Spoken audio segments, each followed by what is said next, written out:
Student, you are the most welcome to online classes. Myself Pankaj Tiwari, and today I am going to explain here Geography 6th chapter for class 8. In this video, student, I am going to explain here industry, about classification of industries. तो student मैं इसमें बता देना चाहता हूँ कि जो industries का क्लासिफिकेशन किया जाता है तो उसके क्लासिफिकेशन के लिए कई क्राइटेरिया निर्धारित किए जाते हैं। उस क्राइटेरिया के अकॉर्डिंग जो है उसका क्लासिफिकेशन किया जाता है। अब इस तरह बताया है कि कई प्रकार के जो है क्लासिफिकेशन का बेस बनाया जाता है, क्राइटेरिया निर्धारित किया जाता है, जिसमें देखा जाता है कि इंडस्ट्री के जो क्लासिफिकेशन है उसमें साइज हो गया, ओनरशिप हो गया और रॉ मटेरियल, इन सब माध्यमों से जो है इंडस्ट्रीज़ को क्लासिफाई किया जाता है।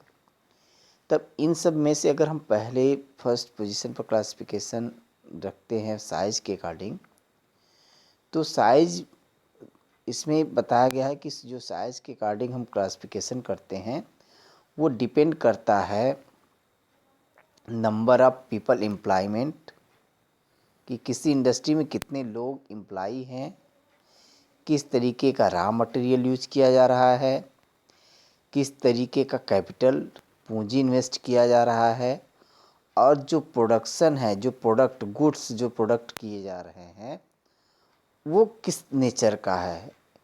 और साइज़ में बताया है कि इंडस्ट्री को देखा जाता है तो साइज़ के अनुसार इसे 3 पार्ट में डिवाइड किया गया है। तो 3 पार्ट में देखते हैं तो फर्स्ट है कॉटन इंडस्ट्री, सेकेंड है स्मॉल स्केल इंडस्ट्री, थर्ड है लार्ज स्केल इंडस्ट्री। तो इसमें पहले कॉटेज इंडस्ट्री की बात करते हैं। तो स्टूडेंट मैं इसमें आपको बता देना चाहता हूँ कि ये जो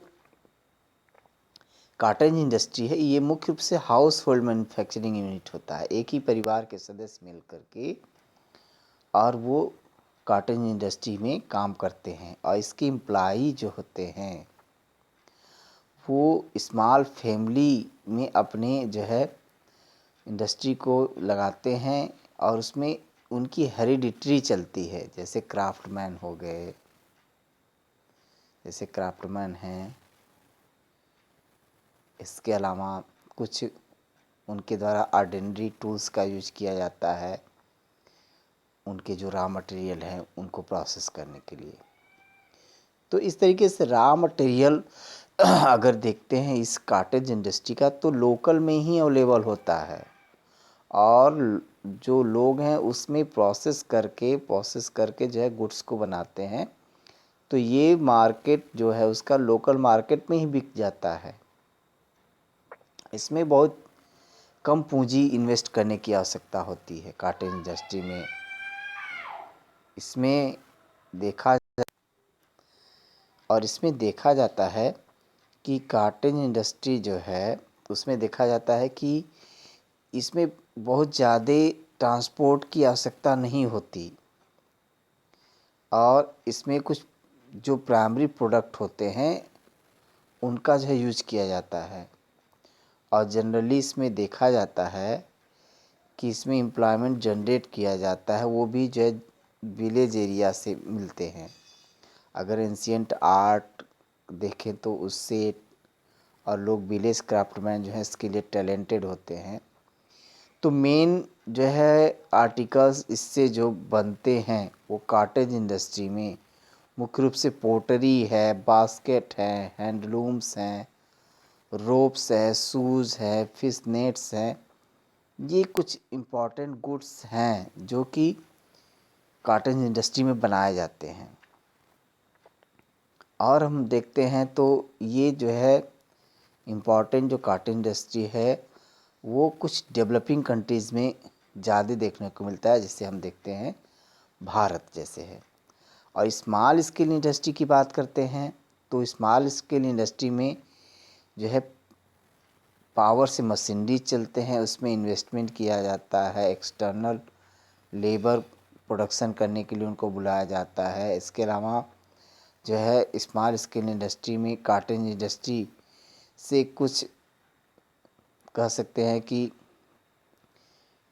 कुछ उससे भी जो है प्रोडक्शन में हेल्प मिलता है, और इससे जो है कुछ स्किल लेबर भी हायर किए जाते हैं। इसमें इस इंडस्ट्री के लिए कुछ स्किल लेबर भी हायर किए जाते हैं, जिनके हेल्प से ये इंडस्ट्री चलाई जाती है। और इसमें देखा जाता है कि कुछ स्मॉल मशीनरीज भी वर्क करते हैं, पावर सप्लाई के माध्यम से पावर सप्लाई किया जाता है, और इसके प्रोडक्शन जो है गुड्स के जो है इंक्रीज करते रहते हैं। और ये जो है इन्हें लोकल मार्केट के अलावा आउटसाइड मार्केट में भी बेचा जाता है।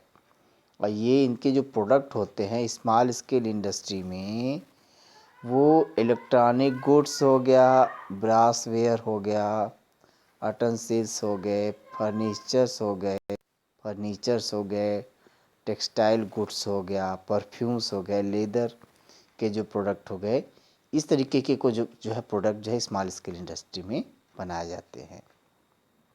और ये धीरे धीरे डेवलप होते हैं, जो उस एरिया में रिक्वायरमेंट होता है उसके अकॉर्डिंग, और ये इम्प्रूव करते रहते हैं। इनका स्टैंडर्ड लिविंग स्टैंडर्ड भी इससे बढ़ता जाता है। अब लार्ज स्केल इंडस्ट्री की बात करते हैं, तो लार्ज स्केल इंडस्ट्री में जो इनपुट्स है या आउटपुट्स है वो लार्ज स्केल पर होता है, और स्मॉल स्केल इंडस्ट्रीज भी उससे जो है जुड़े होते हैं। ये इंडस्ट्री जो है लार्ज मशीनरीज के हेल्प से चलता है, और इसमें लार्ज वर्कफोर्स का रिक्वायरमेंट होता है। इसके अलावा लॉट ऑफ इन्वेस्टमेंट, बहुत ज़्यादा पूंजी को खर्च करने की आवश्यकता होती है। और इसमें इस इंडस्ट्री में मास प्रोडक्शन किया जाता है गुड्स का, और जिसे रिक्वायरमेंट जो होता है चीप और अफोर्डेबल ट्रांसपोर्ट की आवश्यकता होती है, जिसे डिस्टेंस मार्केट तक, सुदूर बाज़ारों तक पहुंचाया जा सके। और इस इंडस्ट्री में देखा जाता है प्राइमरी प्रोडक्ट जो होते हैं उनका जो है ये जो है बनाया जाता है। इसमें इसका यूज़ करके कुछ और इंडस्ट्री भी जो है प्रोडक्ट बनाते हैं, जैसे आयरन स्टील है, सीमेंट है, oil machine, chemical, aircraft, ship building, इस इंडस्ट्री के कुछ मुख्य एग्जाम्पल हैं। तो इस स्टूडेंट, आज के वीडियो में मैंने आपको साइज के अकॉर्डिंग जो इंडस्ट्री है उसका क्लासिफिकेशन बताया। अब अगले वीडियो में इसका नए क्राइटेरिया के आधार पर जो इंडस्ट्री का जो है डिवीज़न किया जाता है, इसमें हम कह सकते हैं कि जो ओनरशिप है, ओनरशिप के माध्यम से जो क्लासिफिकेशन किया जाता है इंडस्ट्री का, उसमें हम लोग इसमें अगले वीडियो में उसकी बात करेंगे। आज के लिए इतना ही। That's all.